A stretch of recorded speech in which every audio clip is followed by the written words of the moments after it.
అభ్యసన అనుభవాలు అంటే ఏంటి, అభ్యసన అనుభవాలు ఎన్ని రకాలు, ఏ శాస్త్రవేత్త ఏ అనుభవం ద్వారా ఎంత శాతం జరుగుతుంది, ఏ అనుభవం ఎంత జరుగుతుంది, ఏ జ్ఞానేంద్రియాలు ఎవరికి ఏ విధంగా కలుగుతుంది, బహుళ జ్ఞానేంద్రియ వ్యవస్థ అంటే ఏంది, వేవర్ ఎంత శాతం చెప్పాడు, కోబీ ఎంత శాతం చెప్పాడంటే చూసాం.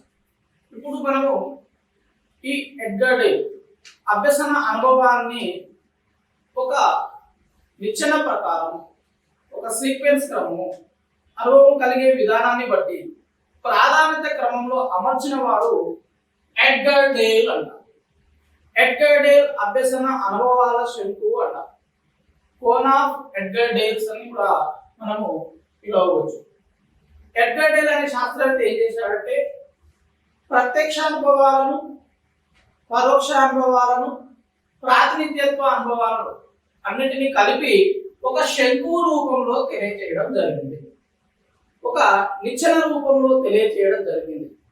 కాబట్టి దీన్ని ఎడ్గర్ డేల్ శంకు, కోన్ ఆఫ్ ఎడ్గర్ డేల్ అని కూడా అనడం జరుగుతుంది. మరి ఎడ్గర్ డేల్ అనే శాస్త్రవేత్త ఏం చేశాడంటే అభ్యసన అనుభవాన్ని కలిగించే అంశాలను తెలియజేశాడు. ఈ శంకువులో అభ్యసన అనుభవాలను కలిగించడానికి ఉపయోగపడే అంశాలు వాటిని వరుస క్రమంలో, ప్రాధాన్యత క్రమంలో అమర్చడం జరిగింది. ఎడ్గర్ డేల్ గారు చూసినట్లయితే మనకు సైన్స్ సబ్జెక్ట్స్ అంటే సైన్స్, మ్యాథ్స్ మరియు సైన్స్ లో సైన్స్ సబ్జెక్ట్ అంటాం. సైన్స్ సబ్జెక్ట్ లో 11 అంశాలను తెలియజేయడం జరిగింది. సోషల్ సబ్జెక్ట్ లో చూసినట్లయితే మనకు సాంఘిక శాస్త్రం నందు 10 అంశాలను మనకు తెలియజేయడం జరిగింది.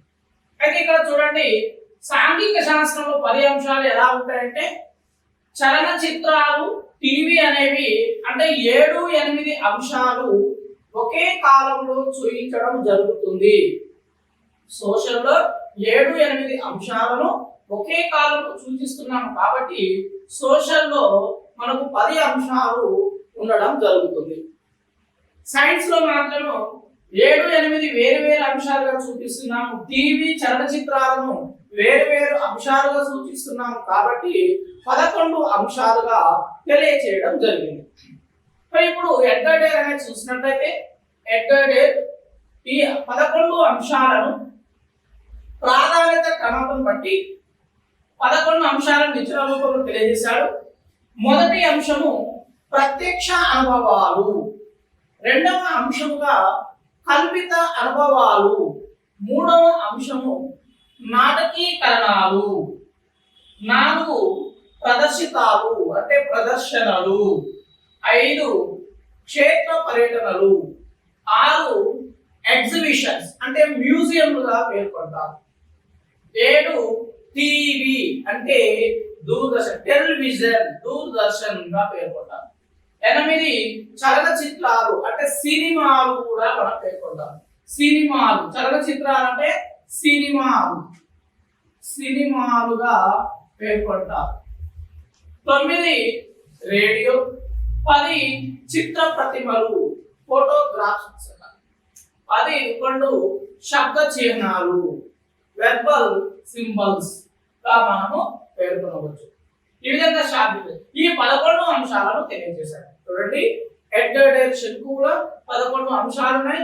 మరి ఇక్కడ మొదటిది ఎడ్గర్ డేల్ శంకువులో మన క్వశ్చన్ ఎలా అడుగుతాడంటే ఎడ్గర్ డేల్ శంకువులో పీఠభూమి స్థాయిలో ఉన్న లేదా ప్రథమ స్థాయిలో ఉన్న మొట్టమొదటి అనుభవం ఏంటిది అంటే ప్రత్యక్ష అనుభవంగా చెప్పాలి. మొదటిది పీఠభూమి స్థాయిలో అన్నప్పుడు ప్రత్యక్ష అనుభవాలుగా మనం చెప్పాలి. నెక్స్ట్ క్వశ్చన్ ఎలా అడుగుతారు, ఎడ్గర్ డేల్ శంకువులో శిఖర స్థాయిలో ఉన్నది అంశము అంటే శాబ్దిక చిహ్నాలుగా మనం చెప్పాలి. శిఖర స్థాయి పైన ఉన్న చిహ్నాలు అంటే శాబ్దిక చిహ్నాలుగా మనం చెప్పాలి. మరి ఇక్కడ చూసినట్టయితే ఎడ్గర్ డేల్ శంకువులో అంశాలను 1 నుండి 5 అంశాల వరకు, 1 నుండి 5 అంశాల వరకు ప్రత్యక్ష అనుభవాలు, కల్పిత అనుభవాలు, నాటకీకరణలు, ప్రదర్శనలు, క్షేత్ర పర్యటనలు, ఈ 5 అంశాలు ఏంటివి ప్రత్యక్ష అనుభవాలను కలిగిస్తాయి. 1 నుండి 5 అంశాలు అనేవి ప్రత్యక్ష అనుభవాలను కలిగించేవిగా చేర్చినారు, అంటే ఏర్పాటు చేయడం జరిగింది. తర్వాతకి 6 నుండి 9 అంశాలు అంటే ఎగ్జిబిషన్, టీవీ, చలనచిత్రాలు, రేడియో. ఈ 6 నుండి 9 అంశాలను పరోక్ష అనుభవాలుగా చేర్చడం జరిగింది. ఇవి పరోక్ష అనుభవాలు. నెక్స్ట్ 10, 11 అంశాలు ప్రాతినిధ్యత్వ అనుభవాలుగా చేయడం జరిగింది. ఇక్కడ మనకు క్వశ్చన్ అడిగితే ఎడ్గర్ డే శంకువులో పీఠభూమి స్థాయిలో ఉన్న అభ్యసన అనుభవాలు ఏంటివి అంటే ప్రత్యక్ష అనుభవాలను కలిగించేవి. ఎడ్గర్ డే శంకువులో చివరన ఉన్న అభ్యసన అనుభవాలు ఏంటివి అంటే ప్రాతినిధ్యత్వ అనుభవాలుగా మనం చెప్పవచ్చు. మనకు 3 రకాలుగా చెప్పినాం కదా, ప్రత్యక్ష, పరోక్ష, ప్రాతినిధ్యత్వ అనుభవాలు చెప్పాం. కాబట్టి ఇలా ప్రశ్న లేదా ఎడ్గర్ డే శంకువులో మొదటి స్థాయిలో ఉన్న అంశం ఏంటిది అంటే ప్రత్యక్ష అనుభవాలుగా చెప్పవచ్చు. మరి ఇంకా క్వశ్చన్ దీన్ని ఇంకా డెప్త్ గా అడిగితే ఎడ్గర్ డే శంకువులో అత్యధిక మూర్త అనుభవాన్ని కలిగించేది, అత్యధిక మూర్త అనుభవాన్ని కలిగించేది అన్నప్పుడు ప్రత్యక్ష అనుభవాలుగా మనం చెప్తాము. ఇదే క్వశ్చన్ ని మనం ఇక్కడ చూసినట్లయితే ఎడ్గర్ డే శంకువులో అత్యధిక అమూర్త అనుభవాన్ని కలిగించేది, ఇది అమూర్త అనుభవం కలిగించేది శాబ్దిక చిహ్నాలుగా చెప్పవచ్చు. ఇది ఒక రకమైన క్వశ్చన్. నెక్స్ట్ లాస్ట్ టైం ఎలా క్వశ్చన్స్ అడిగారు చూసినట్టయితే ఎడ్గర్ డే శంకువులో అంశాలు కింది నుండి పైకి వెళుతున్నప్పుడు మూర్తము తగ్గి అమూర్తము పెరుగుతుంది అని చెప్పాలి. క్వశ్చన్ అడుగుతారు, ఎడ్గర్ డే శంకువులో అంశాలు కింది నుండి పైకి లేదా పీఠభూమి స్థాయి నుండి శిఖర స్థాయికి వెళుతున్నప్పుడు అనుభవాల శాతం ఎలా ఉంటుంది అన్నప్పుడు మూర్తము తగ్గి అమూర్తం పెరుగుతుంది. ఇది ఒక ఆన్సర్ అయిపోతుంది. లేదా మూర్తము నుండి అమూర్తం వైపు పెరుగుతుంది, అమూర్తం వైపు వెళ్తాయి అని మనం క్వశ్చన్ చూసుకోవాలి. అక్కడ ఆన్సర్ బట్టి మనం యుక్త చేయవచ్చు. ఇది ఓకే. నెక్స్ట్ ఎడ్గర్ డే శంకువులో శంకువు పై నుండి కింది వైపు వస్తున్నప్పుడు అమూర్తము తగ్గి మూర్తము పెరుగుతుంది. పై నుండి కిందికి వస్తున్నప్పుడు అమూర్తము తగ్గుతుంది, మూర్తము పెరుగుతుంది. ఇలా క్వశ్చన్ అడిగారు. నెక్స్ట్ ఇంకా ఎలా క్వశ్చన్ అడిగారంటే ప్రత్యక్ష అనుభవాల కన్నా అతి తక్కువ మూర్త అనుభవాన్ని కలిగించే రెండవ అభ్యసన అనుభవం ఏంది? ప్రత్యక్ష అనుభవాల కన్నా అతి తక్కువ మూర్త అనుభవాన్ని కలిగించే రెండవ అంశము అన్నప్పుడు నాటకీకరణం అవుతుంది. రెండవ అంశము నాటకీకరణము అవుతుంది. నెక్స్ట్ దీనే క్వశ్చన్ రివర్స్ అడగవచ్చు. ప్రత్యక్ష అనుభవాల కన్నా అత్యధిక అనుభవాన్ని ఇచ్చే రెండవ అంశము ఏది అంటే నాటకీకరణం. అమూర్తం అంటే నాటకీకరణం అవుతుంది. ఈ విధంగా మనకు చెప్పవచ్చు. మరి ఇక్కడ చూడండి, మరి ప్రత్యక్ష ఎడ్గర్ డే శంకువులో 5వ అంశం ఏంటిది అంటే క్షేత్ర పర్యటనలుగా మనం చెప్పవచ్చు. ఈ విధంగా నెక్స్ట్ ఎడ్గర్ డే శంకువులో అత్యధిక పరోక్ష అనుభవాన్ని కలిగించేది ఏది? అత్యధిక పరోక్ష అనుభవాన్ని కలిగించేది అన్నప్పుడు ఎగ్జిబిషన్.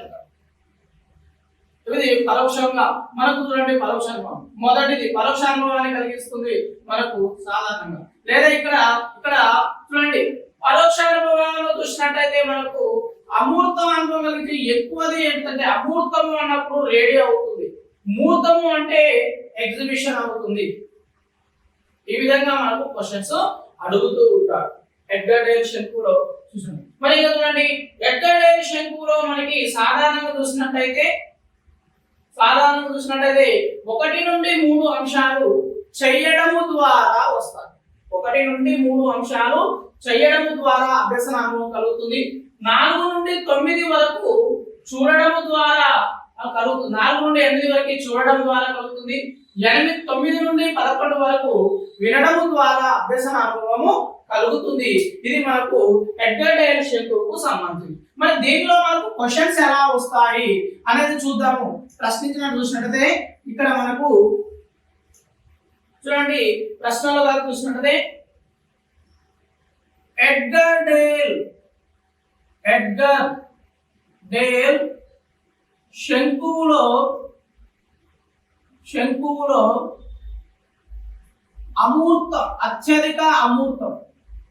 అత్యధిక అమూర్తం అంటే ఏంటిది?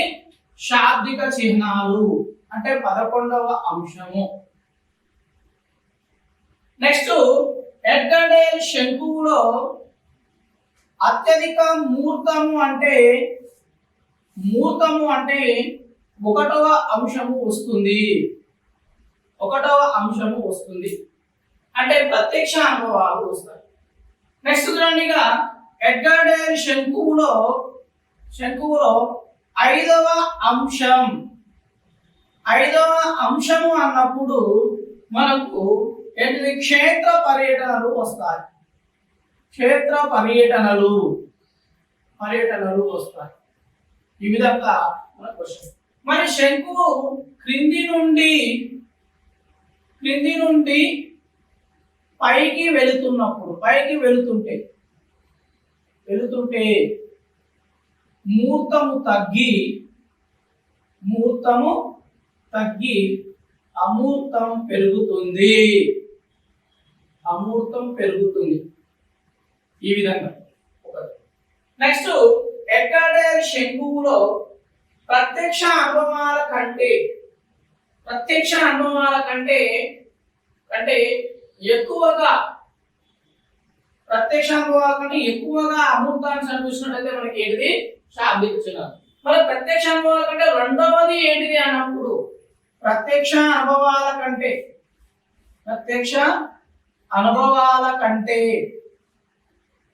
రెండవ అమూర్తము చూసినట్టయితే మనకు ఏంటిది? రెండవది నాటకీకరణాలు అవుతుంది.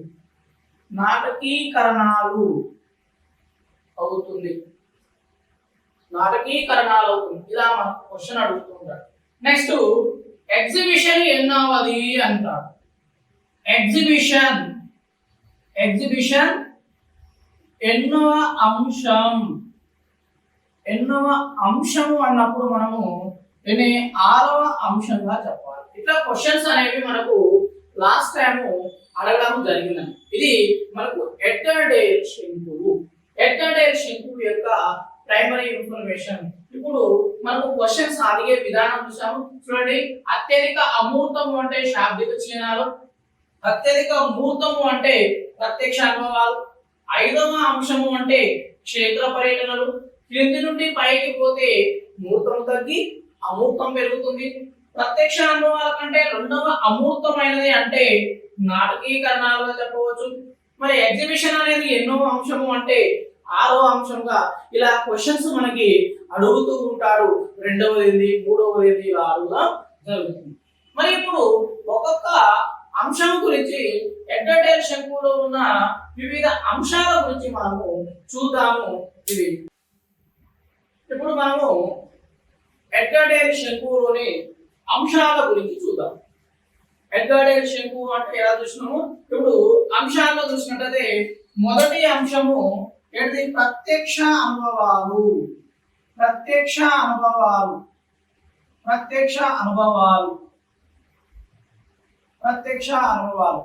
డైరెక్ట్ ఎక్స్పీరియన్స్ అంటారు.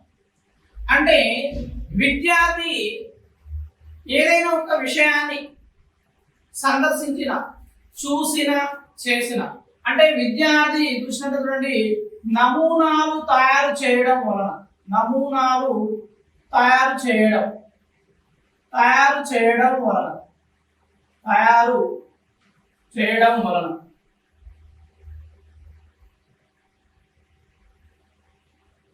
ప్రత్యక్ష అనుభవం కలుగుతుంది.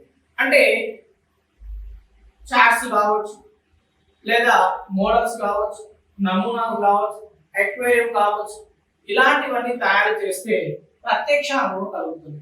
నెక్స్ట్ విద్యార్థి సైన్స్ ఫేర్ లో పాల్గొనిన ప్రత్యక్ష అనుభవం కలుగుతుంది. విద్యార్థి సందర్శనలు చేయడం ద్వారా కూడా ప్రత్యక్ష అనుభవాలు కలుగుతాయి. విద్యార్థి స్వతహాగా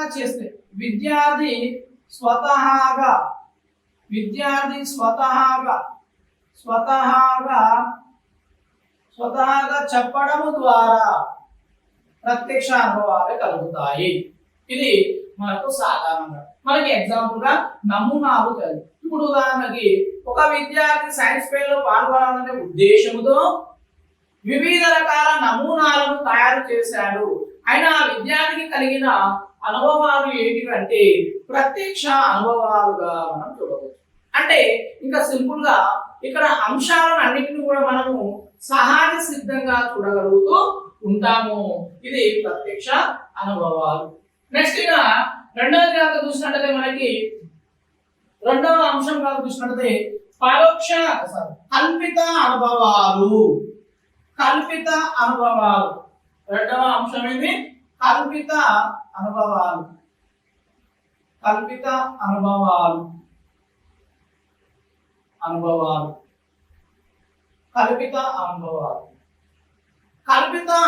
అంటే మనకు ప్రత్యక్ష అనుభవాలను కల్పించడానికి తరగతి గదిలో వీలు పడనప్పుడు కృత్రిమంగా తయారు చేసి కలిగించే అనుభవాలని మనం కల్పిత అనుభవాలు అంటాం. తరగతి గదిలో ఉపాధ్యాయుడు ప్రత్యక్ష అంశాలను ప్రదర్శించడానికి వీలు కాదు, ప్రత్యక్షమైన అనుభవాలు కలిగించడానికి వీలు కానప్పుడు కృత్రిమంగా తయారు చేసి కల్పించేవి కల్పిత అనుభవాలు అంటాం. అంటే కృత్రిమంగా తయారు చేసేవి కృత్రిమ ఆవాసాలు అంటారు. కృత్రిమ ఆవాసాలు. ఫర్ ఎగ్జాంపుల్ గా చూసినట్టయితే ఇప్పుడు అక్వేరియం ఏమిటికి ఉపయోగపడుతుంది? ఇప్పుడు ఉపాధ్యాయుడు తరగతి గదిలో జలచర ఆవాసం అంటే నీటి ఆవాసము, నీటిలో జీవులు ఏ విధంగా జీవిస్తున్నాయి, మొక్కల్లోకి జంతువులకు మధ్య సంబంధం ఏంటి అని విద్యార్థులకు ప్రత్యక్ష అనుభవం కలిగించాలంటే ఎక్వేరియం ద్వారా కలిగిస్తున్నాం. అంటే ఎక్వేరియం అనేది ఏది? కృత్రిమ ఆవాసం, కల్పితమైన ఆవాసం. ఎక్వేరియం ద్వారా జలచర జీవనం బోధించడం. ఇప్పుడు ఎక్వేరియం ఏంది? నిజమైనదా? నిజమైన నీటి ఆవాసమా? కృత్రిమంగా తయారు చేసుకోవచ్చు. నెక్స్ట్ ఇగ్లూస్ అంటే మంచు చేత తయారు చేయబడిన ఇళ్ళలు. ఇప్పుడు తరగతి గదిలో ఉపాధ్యాయుడు, సాంఘిక శాస్త్ర ఉపాధ్యాయుడు టండ్రా ప్రాంతంలో ఆవాసము అంటే టండ్రా ప్రాంతాలు, మంచు ప్రాంతంలో ప్రజలు ఏ విధంగా ఇళ్లను నిర్మించుకుంటారు అని తెలియజేయాలనుకుంటే మరి మంచు చేత కట్టే ఇళ్ళను ఏమంటాం మనము? ఇగ్లూ అంటాం. మరి మంచును తీసుకొచ్చి ఉపాధ్యాయుడు తరగతి గదిలో ఉంటుందా? కరిగిపోతుంది. కాబట్టి దూది చేత తయారు చేస్తారు. కాబట్టి దూది చేత తయారు చేయబడిన నమూనాలు ఏమంటాము? ఇగ్లూస్ గా మనం పేర్కొంటాం.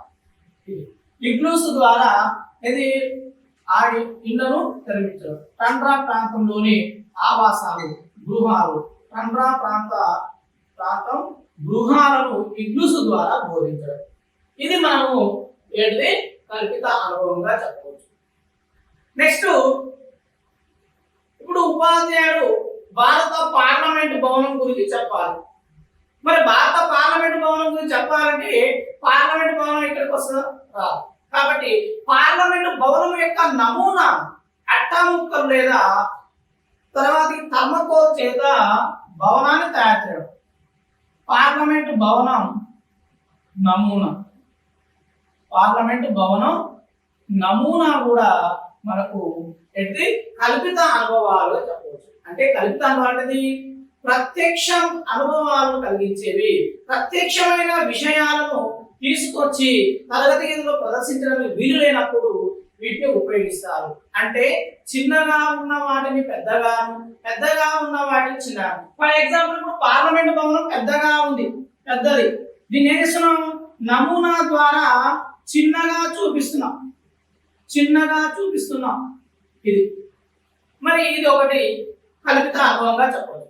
ఇంకా మనకు క్వశ్చన్ అడిగే లాస్ట్, జీవశాస్త్ర ఉపాధ్యాయుడు విద్యార్థులకు కణము అనే పాఠం గురించి బోధించవలసి వచ్చినప్పుడు థర్మకోల్ షీట్ ద్వారా కణాన్ని తయారు చేసి బోధించారు. అప్పుడు ఆ విద్యార్థికి ఉపాధ్యాయుడు ఏ అనుభవం కలిగించాలంటే కల్పిత అనుభవాలుగా మనం చెప్పవచ్చు.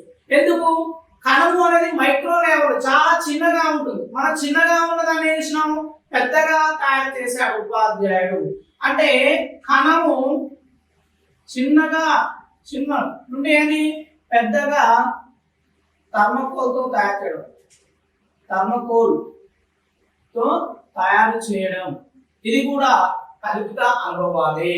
అంటే ఉపాధ్యాయుడు లాస్ట్ టైం ఈ 4 క్వశ్చన్స్ అడిగాడు ఆంధ్రప్రదేశ్ లో.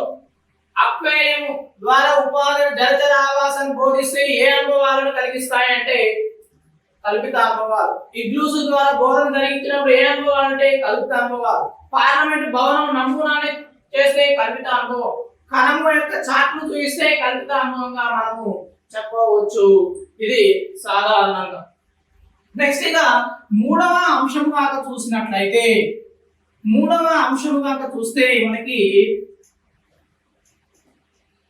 నాటకీకరణాలు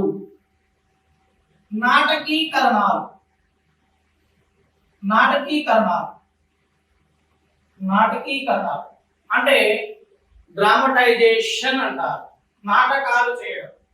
ఇక్కడ నాటకాల వలన మనకు ప్రత్యక్ష అనుభవం కలుగుతుంది. ఫర్ ఎగ్జాంపుల్ చూసినట్లయితే లాస్ట్ టైం క్వశ్చన్ అడిగాడు, ఉపాధ్యాయుడు సాంఘిక శాస్త్ర ఉపాధ్యాయుడు గ్రహాల పరిభ్రమణము గురించి బోధించాలనుకున్నాడు. అయినా అది ఏ రకమైన అనుభవం కలిగించి ఏ అంశాన్ని తీసుకోవాలంటే నాటకీకరణాల గురించి చెప్పాలి. అంటే గ్రహాల పరిభ్రమణం గురించి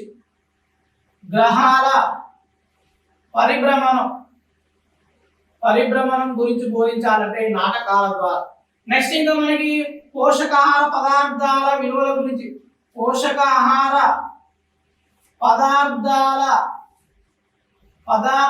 విలువల గురించి తెలియజేయడానికి నాటకాల ద్వారా బోధించవచ్చు. నెక్స్ట్ చిన్న కుటుంబం పెద్ద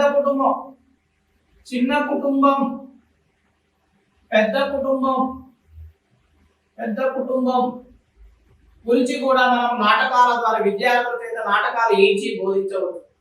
నెక్స్ట్ ఏకపాత్ర అభినయం అంటే సాంఘిక శాస్త్ర ఉపాధ్యాయుడు రాజులు గొప్ప వ్యక్తుల యొక్క నాటకాల ద్వారా జీవిత చరిత్రను చెప్పడం, ఇవన్నీ కూడా నాటకం. అంటే తరగతి గదిలో ఉపాధ్యాయుడు బోధించే అంశాన్ని నాటకాల రూపంలో విద్యార్థుల చేత బోధించడానికి మనం ఏమంటాము, నాటకీకరణముగా మనం పిలవచ్చు.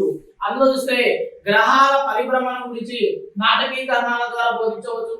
పోషకాహార జీవశాస్త్ర ఉపాధ్యాయుడు పోషణం అనే పాఠం చెప్తున్నప్పుడు పోషకాహార నాటకీకరణ చెప్పవచ్చు. చిన్న కుటుంబం పెద్ద కుటుంబం గురించి చెప్పినప్పుడు నాటకాల ద్వారా చెప్పవచ్చు. తర్వాతకి గొప్ప గొప్ప వ్యక్తులు రాజుల యొక్క సంఘటనల గురించి తెలియజేయాలంటే ఏకపాత్ర అభినయం లేదా నాటకాల ద్వారా బోధించడాన్ని నాటకీకరణము అంటారు. ఇక్కడ విద్యార్థులు ఆ పాఠాంశంలోనే ఆ విషయంలో లీనమైపోయి పాత్రధారణ చేసి నటిస్తారు. కాబట్టి ప్రత్యక్ష అనుభవంగా మనం చెప్పవచ్చు. ఇవి నాటకీకరణ. నెక్స్ట్ గా ప్రదర్శితాలు.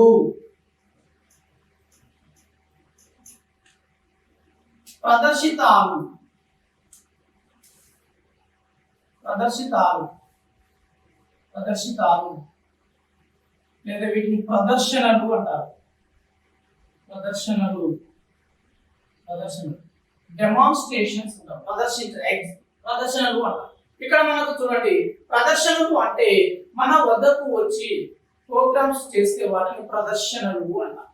మనం వేరే చోటుకు వెళ్ళి చూస్తే దాన్ని మ్యూజియంస్, ఎగ్జిబిషన్స్ అంటారు. అంటే మన ఇంటి ముందుకు వచ్చి దగ్గరకు వచ్చి ప్రదర్శన చేస్తే వాటిని ప్రదర్శనలుగా అంటారు. ఫర్ ఎగ్జాంపుల్ సాలార్జింగ్ మ్యూజియం, అది ఎప్పుడు అక్కడే ఉంటుంది. మనం అక్కడికి పోయి చూసినాం అనుకోండి, అది మ్యూజియం. మరి ప్రదర్శనలు అంటే చూడండి, సైన్స్ ఫేర్స్. ఇవి తాత్కాలిక. ఇప్పుడు చూద్దాము ప్రదర్శితాలు అంటే విద్యార్థులు వివిధ రకమైన అంశాలను పాల్గొని చేస్తాయి. అంటే ఎగ్జాంపుల్ గా సైన్స్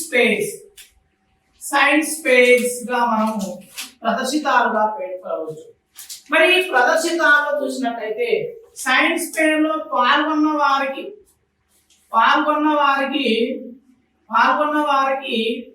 ప్రత్యక్ష అనుభవం వస్తుంది. అనుభవం వస్తుంది. అదే సైన్స్ ఫేర్ ను సందర్శించిన వారికి పరోక్ష అనుభవం వస్తుంది. ఇది గుర్తుంచుకోవాలి. మనకు ప్రదర్శితాలు అనేవి ప్రత్యక్ష అనుభవాన్ని కలిగిస్తాయి. కానీ క్వశ్చన్ అడిగేటప్పుడు చాలా సార్లు అడిగాడు, సందర్శించిన విద్యార్థులు అంటే సైన్స్ ఫేర్ ను తిలకించిన విద్యార్థులకు పరోక్ష అనుభవం. అదే సైన్స్ ఫేర్ ఐటమ్ తయారు చేసిన ఎగ్జిబిషన్ లో సైన్స్ ఫేర్ లో పాల్గొన్న వారికి ప్రత్యక్ష అనుభవం వస్తుంది. మరి ఇక్కడ సైన్స్ ఫేర్ లో ఉన్న అంశాలన్నీ కూడా తాత్కాలికమైనవి. ఇవన్నీ కూడా మనకు తాత్కాలికమైనవి. ఇవి సైన్స్ ఫేర్ లో ఉన్న అంశాలన్నీ కూడా 2D నమూనాలను కలిగి ఉంటాయి. సైన్స్ ఫేర్ లో ఉన్న అంశాలు 2D నమూనాలను కలిగి ఉంటాయి. ఇవి ఎవరైనా తాకవచ్చు, చూడవచ్చు. ఇవి మనకు సాధారణంగా ప్రదర్శితాలుగా మనం చెప్పవచ్చు. ఇవి మనకు నెక్స్ట్ గా ఐదవది కనుక చూసినట్లయితే క్షేత్ర పర్యటనలు, ఫీల్డ్ ట్రిప్స్ అంటాము. క్షేత్ర పర్యటనలు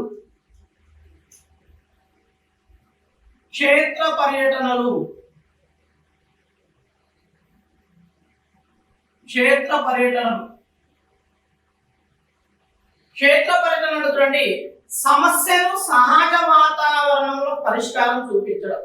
సమస్యకు పరిష్కారం సహజ వాతావరణంలో లభిస్తుంది. టీచర్ అంటే సహజ వాతావరణం అంటే విద్యార్థి పాఠశాల నుండి సమాజంలోకి పోవడం,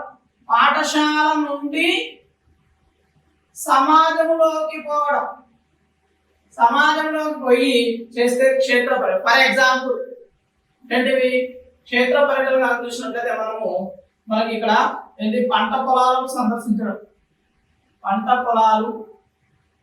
నెక్స్ట్ డైరీ ఫార్మ్స్ సందర్శన, నెక్స్ట్ కోళ్ళ ఫార్మ్స్ సందర్శన. ఇవన్నీ కాక చేస్తే మనకు సందర్శన అంటే ఇంకా ప్రాజెక్టు వర్కులుగా చెప్పవచ్చు.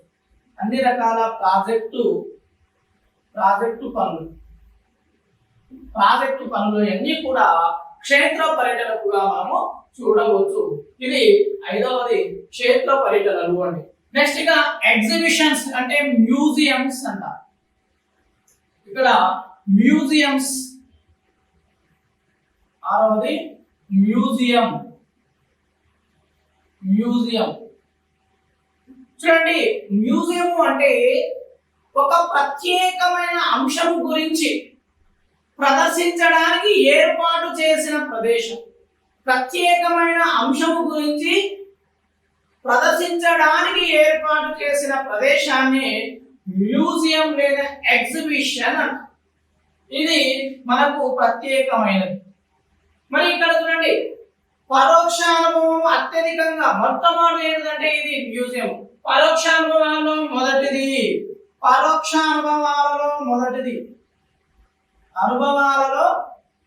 ఫస్ట్ది. పరోక్ష అనుభవాలలో మొదటిది ఏంటిది అన్నప్పుడు మ్యూజియం గా మనం చెప్పవచ్చు. మరి ఇక్కడ చూడండి, మ్యూజియం కి మనకు ప్రదర్శనలకు తేడా ఏంటంటే చూసినట్టయితే మనకు మ్యూజియం ప్రదర్శన, నాలుగోది ప్రదర్శనలు అంటారు. చూడండి, ఇక్కడ 3D నమూనాలు ఉంటాయి. వస్తువులన్నీ 3D నమూనాలు. ఇక్కడ 2D నమూనాలుగా ఉంటాయి. ఇక్కడ స్థిరమైన ప్రదేశంలో ఉంటాయి. స్థిరమైన ప్రదేశంలో ఉంటాయి.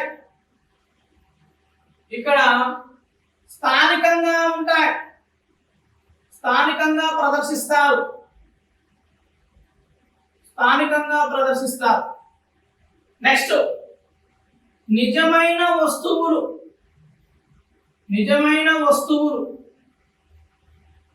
ఇవి కృత్రిమ తాత్కాలికమైనవి, తాత్కాలికమైనవి, తాత్కాలికమైనవి. ఎగ్జాంపుల్ ఇక్కడ సాలార్జింగ్ మ్యూజియం, సాలార్జింగ్ మ్యూజియం. ఇక్కడ science fair, science fair, science fair. ఇవి మనకు క్వశ్చన్ అడుగుతున్నాడు, మ్యూజియం కి ప్రదర్శనలకు తేడా ఏంటి అని. లాస్ట్ టైం క్వశ్చన్ అడిగాడు, మ్యూజియం లో ఉన్న వస్తువులు ఏ నమూనాను కలిగి ఉంటాయంటే 3D నమూనాను కలిగి ఉంటాయి. అదే ప్రదర్శనలో ఉన్న వస్తువులు ఏం నమూనాను కలిగి ఉంటాయంటే 2D నమూనాను కలిగి ఉంటాయి. ఇవి మనకు ఇవి స్థిరమైన ప్రదేశంలో ఎప్పుడైనా ఒకే చోట ఉంటే ప్రదర్శన మ్యూజియంస్ అంటాము. స్థానికంగా సందర్భాన్ని బట్టి ప్రదర్శిస్తే వాటిని ప్రదర్శనలుగా చెప్పవచ్చు. నిజమైన వస్తువులు ఉంటాయి, ఇవి గాజు పరికరాల్లో ఉంటాయి. మ్యూజియంలో అన్ని కూడా వస్తువులు గాజు పరికరాల్లో బంధించి ఉంటాయి. ఇక్కడ మాత్రము తాత్కాలికమైన వస్తువులు ఉంటాయి, అంతగా సెక్యూరిటీ ఉండదు, మామూలుగా ఓపెన్ గా ఉంటాయి. కాబట్టి ఎగ్జాంపుల్ గా సాలార్జింగ్ మ్యూజియం, లేదా మనకి అక్వేరియం జలచర జీవుల గురించి చూసిన విశాఖపట్నంలో చూసినట్టయితే అది మనకి దక్యాలు మ్యూజియం ఉంది, అంటే షిప్ యార్డ్ సంబంధించిన మ్యూజియం ఉంది. లేదా గిరిజనులకు సంబంధించిన మ్యూజియం, అరకులో ఉన్న గిరిజనులకు సంబంధించిన మ్యూజియం ఉంది. ఇవన్నీ కూడా మనకు మ్యూజియంస్ గా చెప్పవచ్చు, ఇవి సాధారణంగా. నెక్స్ట్ ఇక టీవీ, టీవీ 7వ అంశం కాక చూసినట్లయితే టీవీ, దీన్ని దూరదర్శన్ అంటారు. దూరదర్శన్, దూరదర్శన్. చూడండి, టీవీ అంటే ప్రత్యక్ష ప్రసారాలను ప్రసారం చేసే, ప్రత్యక్ష ప్రసారాలను, ప్రత్యక్ష ప్రసారాలను ప్రసారాలను ప్రసారం చేస్తాయి, ప్రసారం చేస్తాయి, చేస్తారు. టీవీ అంటే ప్రత్యక్ష live programmes, live LIVE live programmes, live programmes అన్ని కూడా టీవీ దూరదర్శన్ ద్వారా వస్తూ ఉంటాయి. ఇవి అంటే మనకు లైవ్ ప్రోగ్రామ్ ఎక్కువగా చూడడానికి ఉపయోగపడేది టీవీ అన్నమాట. అంటే ఒక విషయం పోయినప్పుడు మళ్ళీ తిరిగి తీసుకోవడానికి ఉండదు. మరి ఇక్కడ చూడండి, ప్రత్యక్ష ప్రసారం చూస్తున్నాం కాబట్టి ఇక్కడ టీవీలో ఏంది, ఆడియో ప్లస్ వీడియో, వీడియో రెండు కలిపి చూస్తాము. ఏకకాలం ఆడియో ప్లస్ వీడియో కలిసి ఏకకాలంలో చూస్తాం. ఇది టీవీ అని. మరి మనకు చూసినట్టు టీవీ ద్వారా ఇప్పుడు మన టీవీ కార్యక్రమాలు, మన టీవీ ద్వారా విద్యా కార్యక్రమాలు అందించడం జరుగుతుంది. ఇది మనకు టీవీ అని.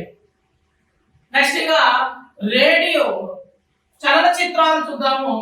చలనచిత్రాలు 8వది చలనచిత్రాలు. చలనచిత్రాలు అంటే సినిమాలు, చలనచిత్రాలు సినిమాలుగా చెప్పవచ్చు. సినిమాలు మోషన్ ఫిలిమ్స్ అని కూడా అంటారు. మోషన్ ఫిల్మ్ అంటే కదిలే చిత్రాలు అని కూడా అంటారు. అంటే సినిమాలో చూసినట్లయితే ఇక్కడ ప్రత్యక్ష ప్రసారాలు జరగవు, ప్రత్యక్ష ప్రసారాలు జరగవు. ప్రత్యక్ష ప్రసారాలు జరగనివి అన్ని కూడా సినిమా. మనం సినిమా అంటే షూటింగ్ ఎప్పుడో ఒకప్పుడు తీసి కొన్ని రోజుల తర్వాత రిలీజ్ చేసి చూస్తాం. మరి సినిమా అంటే ఫ్రంట్ బ్యాక్ అంటే ఫార్వర్డ్ చేయవచ్చు, ముందుకు వెనకకి మనం ఇష్టం వచ్చినట్టుగా జరుపుకోవచ్చు. అది సినిమా. ఎనీ టైం చూడొచ్చు. అంటే మన సినిమా థియేటర్లో ప్రతిరోజు ఉదయం నుండి నైట్ వరకు 4 షోలు చూడొచ్చు. మరి అదే టీవీలో లైవ్ ప్రోగ్రామ్ వస్తుందా? రాదు. కాబట్టి ఇవి చలనచిత్రాలు. చిత్రాలు. సినిమాలు అంటే ఎప్పుడంటే అప్పుడు చూసుకోవచ్చు, సందర్భానుసారంగా మార్చుకోవచ్చు, ఫార్వర్డ్ ఫ్రంట్ బ్యాక్ ఫార్వర్డ్ చేసుకోవచ్చు. ఈ విధంగా ఇవి చలనచిత్రాలు. వీటిని మోషన్ ఫిలిమ్స్ అంటాం, కదిలే చిత్రాలు అంటాం. ఒక విధంగా ఇక్కడ టీవీ చూస్తున్న ఫిలిం చిత్రాలు ఉంటాయి మనకి సాధారణంగా, ఇవి సినిమాలు. సినిమా అంటే చూడండి ప్రత్యక్ష ప్రసారాలు చేయండి. నెక్స్ట్ గా 9వ కనుక చూసినట్టయితే రేడియో. రేడియో రేడియో ఆడియో అంశాలను మాత్రమే, ఆడియో కేవలం శబ్దాలను మాత్రమే అందిస్తుంది కాబట్టి మనకు రేడియో అనేది ఉంటుంది. ఆడియో అంశాలు శబ్దాలని కలిగజేసేవి. ఇక్కడ చూడండి పరోక్ష అనుభవాలలో చివరి అంశం అంటే కూడా రేడియోగా చెప్పవచ్చు. పరోక్ష అనుభవాలను అందించే చివరి అంశం ఏంది? రేడియో. ఇక్కడ పరోక్ష అనుభవాలలో చివరిది, పరోక్ష అనుభవాలలో చివరిది రేడియో, చివరిదిగా మనము చెప్పవచ్చు. ఇక్కడ మనం చూడండి పాఠశాల విద్యార్థుల కోసం విందాం నేర్చుకుందాం, విందాం నేర్చుకుందాం, నేర్చుకుందాం అనే కార్యక్రమాన్ని నిర్వహిస్తున్నారు రేడియో ద్వారా. ఈ రేడియో ద్వారా పాఠశాల విద్యార్థులు విందాం నేర్చుకుందాం అనే కార్యక్రమం చేస్తున్నారు. పరోక్ష అనుభవాన్ని కలిగించే చివరిది. ఆడియో మాత్రమే వినగలుగుతారు, ఆడియో మాత్రమే రావడం జరుగుతుంది రేడియోది. ఇది సాధారణంగా. ఇంకా క్వశ్చన్ దీన్ని ఏమడుగుతారంటే పరోక్ష అనుభవాలలో అత్యధిక అమూర్తమైన అంశం ఏంటన్నా రేడియోగా చెప్పవచ్చు. పరోక్ష అనుభవాలలో అత్యధిక అమూర్తమైనదంటే రేడియో వస్తుంది. మరి పరోక్ష అనుభవాల అత్యధిక మూర్తమైన అంశము అన్నప్పుడు ఎగ్జిబిషన్ వస్తుంది. మూర్తము అంటే ఎగ్జిబిషన్, అమూర్తము అంటే రేడియోగా మనం చెప్పవచ్చు. ఇవి మొత్తం కూడా పరోక్ష అనుభవాలు మనం చూస్తున్నాం. ఇది సాధారణ. నెక్స్ట్ గా మనం చూసినట్లయితే చిత్ర ప్రతిమలు. 9వ చూసినట్లయితే చిత్ర ప్రతిమలు, అది చిత్ర ప్రతిమలు. చిత్ర ప్రతిమలు, చిత్ర ప్రతిమలు, photographics, photo exhibition, exhibition. Next cartoons, cartoons, cartoons. అంటే ఏదైనా ఒక విషయాన్ని బొమ్మల ద్వారా కాక తెలియజేస్తే వాటిని చిత్ర ప్రతిమలు అంటారు. అంటే కార్టూన్స్ కావచ్చు, ఫోటో ఎగ్జిబిషన్స్. ఏదైనా ఒక విపత్తులు జరిగినప్పుడు అక్కడ జరిగిన నష్టాన్ని ఫోటో ఎగ్జిబిషన్ ద్వారా తెలియజేస్తూ ఉంటారు.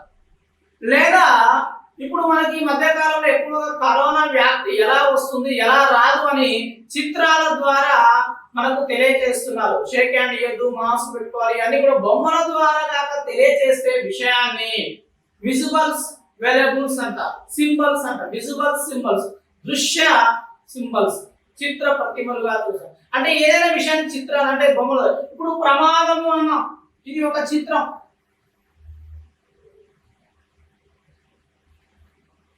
ఇలా తెలియజేస్తుంది.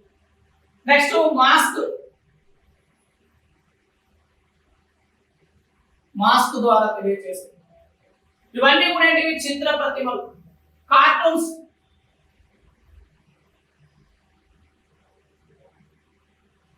ఇలా చిత్ర ప్రతిమలు తెలియజేస్తుంది.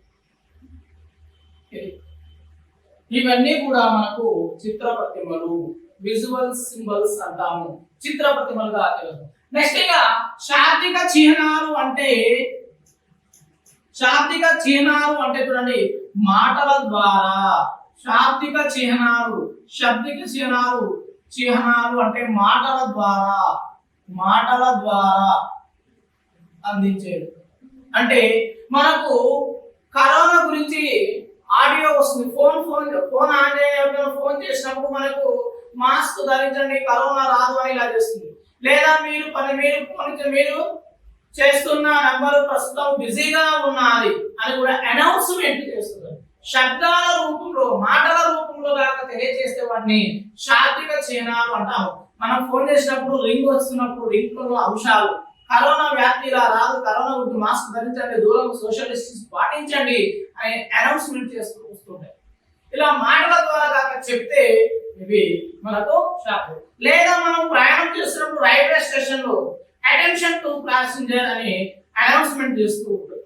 ఇలా తెలియజేసిన ఇవన్నీ కూడా శాబ్దిక చిహ్నాలుగా తెలియజేస్తుంటాము. ఇవన్నీ ఎడ్గర్ డేల్ అనేవాడు ఈ 11 అంశాలను ఒక వరుస క్రమంలో తెలియజేయడంగా జరిగింది.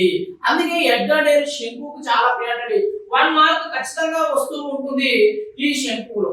మరి మనకు సాంఘిక శాస్త్రంలో కనుక చూసినట్లయితే, ఇప్పుడు సైన్స్ అయిపోయింది, సాంఘిక శాస్త్రంలో చూసినట్లయితే 10 అంశాలు మాత్రమే ఉంటాయి. 10 అంశాలు ఉంటాయి. ఎందుకంటే 7, 8 అంశాలు, 7 + 8 రెండు కలిపి ఒకే అంశం ఉంటాయి. టీవీ చలనచిత్రాలుగా ఉంటుంది, చిత్రాలుగా ఉంటాయి. కాబట్టి మనకు 10 అంశాలుగా ఉంటాయి. ఇది మనకు ఎడ్గర్ డేల్ శంకు. క్వశ్చన్ అడుగుతున్నాడు, సాంఘిక శాస్త్రంలో ఎడ్గర్ డేల్ శంకుల అంశాలు ఎన్ని అంటే 10 అంశాలుగా చెప్పాలి. సైన్స్ లో ఎడ్గర్ డేల్ శంకుల అంశాలు ఎన్ని అంటే 11 అంశాలని మనము చెప్పాలి. ఇది ఎడ్గర్ డేల్ శంకుగా చూపించచ్చు. చూడండి, ఇవి నమూనాలు తయారు చేయడము, ఇది అక్వేరియం ద్వారా చేయడము, ఇది నాటకాలు, ఇవి డ్రామాలు చేయడము, ఇది థియేటర్ ఫీల్డ్ ట్రిప్స్, ఇవి ఎగ్జిబిషన్ మ్యూజియం సందర్శించడము, టీవీ చలన సినిమాలు, రేడియో, ఫోటోలు చూడడము, మాట్లాడడం. ఈ విధంగా మనకి ఎడ్గర్ డేల్ అనేవాడు మనకు శంకు ద్వారా అభ్యసన అనుభవాలు కలిగించే అంశాలను ఒక క్రమంలో తెలియజేస్తుంది. కాబట్టి దీన్ని ఎడ్గర్ డేల్ శంకుగా మనము పేర్కొనడం జరుగుతుంది. ఇది మనకు అతి ముఖ్యమైన సబ్జెక్టు, అతి ముఖ్యమైన టాపిక్ గా చెప్పండి. ఈ విధంగా చేస్తూ ఏం చేశాడంటే, ఈ ఎడ్గర్ డేల్ అనేవాడు ఈ అభ్యసన అనుభవాలను మొత్తం కూడా ఈ 11 అంశాలను మొత్తము 6 రకాలుగా వర్గీకరించాడు. ఎడ్గర్ డేల్ 11 అంశాలను 6 రకాలుగా వర్గీకరించాడు. ఒకటి దాకా చూసినట్లయితే మనకు నమూనాలు, మనకు చేసేవి అంటే పనుల ద్వారా లేదా కృత్యోపకరణాలు.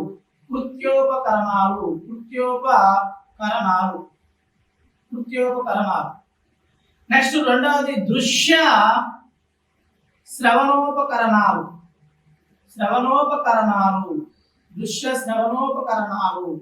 మూడవదిగా చూసినట్లయితే త్రిమితీయ సాధనాలు.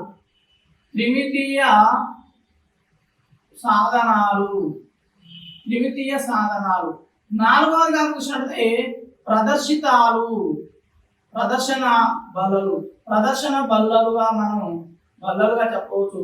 ఐదవది కాక చూసినట్లయితే గ్రాఫిక్స్ పరికరాలు.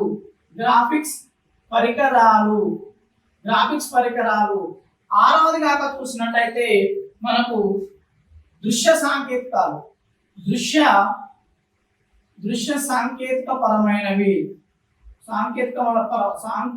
పరమైన అంశాలు ఇలా 6 రకాలుగా మనకి వర్గీకరించడం జరిగింది ఎడ్గర్ డేల్. ఈ 11 అంశాలు ఎన్ని రకాలంటే 6 రకాలుగా వర్గీకరించి వివరించడం జరిగింది. ఇది ఎడ్గర్ డేల్ శంకు. చాలా జాగ్రత్తగా చదవండి, 1 మార్క్ ఖచ్చితంగా వస్తుంది. ఇది మనకు సెలవు.